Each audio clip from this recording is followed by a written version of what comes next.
ஏதோ கட்டெருமானது வருகிறது. இந்த கட்டெருமை எந்த இடத்துல போய் நிற்கிறதோ அந்த இடத்துல போய் பார் என்று சொல்றார். சரி. அப்ப காசியில இருந்து தீர்த்தம் கொண்டு வந்து இந்த பாராக்கிரம வாண்டியராகப்பட்டவர் என்னம்மா செய்தா இந்த தென்காசி பட்டணத்தை அந்த நேரத்துல இப்படி பெரிய ஊர்லாம் கிடையாது.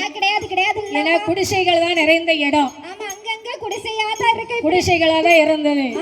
அப்ப இந்த வாராக்கிரம வாண்டியராகப்பட்டவர் பார்த்தா என்னம்மா செய்தா இந்த இடத்திலே சிவாலயத்தை ஒன்று செய்ய வேண்டுமே என்று சொல்லி ஆண்டவனுக்கு ஆலயத்தை எழுப்ப வேண்டும். காசி விஸ்வநாதர் கோயில் எத்தனை கோயில் இருந்தாலும் நம்ம தென்காசி மாவட்டத்துல பேர் வாங்கின இடம் என்று சொன்னா காசி விஸ்வநாதரும் அம்மையாகப்பட்ட உலகம்பிகை உலகத்தை காக்க வந்தவள் பாத்தீங்களா.